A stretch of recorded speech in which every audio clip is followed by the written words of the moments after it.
On the 7th of February, our church celebrates the feast day of St. Luke of Steirus.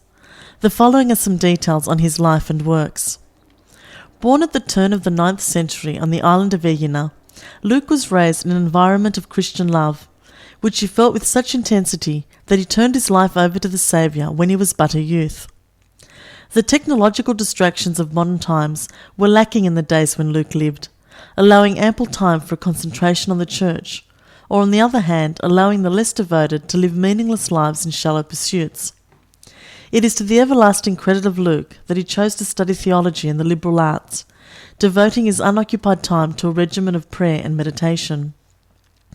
While still very young, he clearly demonstrated that the hand of God was upon him, particularly since he was able to go into prolonged fasting periods, denying himself the essentials of nourishment without suffering any noticeable debilitation.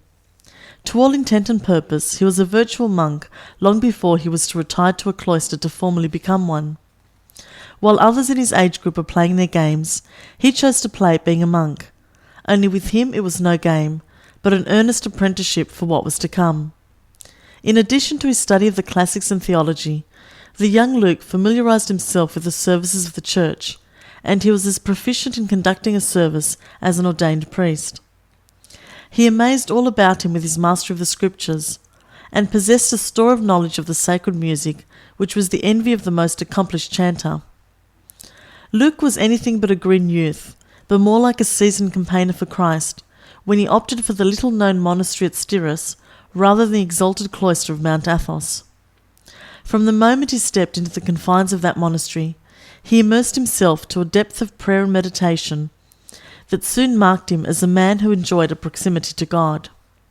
Pilgrims who had been seeking spiritual guidance at the monastery were soon diverted to the newest member of the cloister, in whom they found a sublime serenity and astounding wisdom, going away much more spiritually enriched than when they had entered. As the years went by, Luke's fame grew. The hierarchy sought to enlist his services formally into the church, where he might preach and rise to a post of prominence. Luke politely refused to give up completely the life he had chosen for himself, but he made concessions along the way.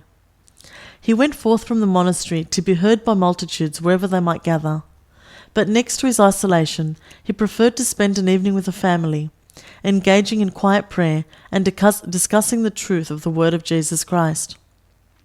He is not known to have wandered too far from his beloved Steirus, but his fame spread throughout Greece to such an extent that visitors were constantly pouring into the village, leaving him little time for prayer. St. Luke of the Bible was known as the glorious physician, and by divine coincidence, St. Luke of Steirus, without benefit of vaccines or medications, was able to heal the afflicted by divine intervention. He acquired this power of the Lord unwittingly, unaware himself until the sick and afflicted, who were seeking only solace, were suddenly finding themselves cured of maladies. It was this one awesome power that made the monastery of Steirus a magnet for persons who travelled for miles around. Unsolicited donations were given to the monastery by grateful pilgrims, particularly by those who had received cures. The money was given to the poor, thus giving the holy work of Luke added meaning. Luke died at a young age on the 7th of February in the year 846 AD.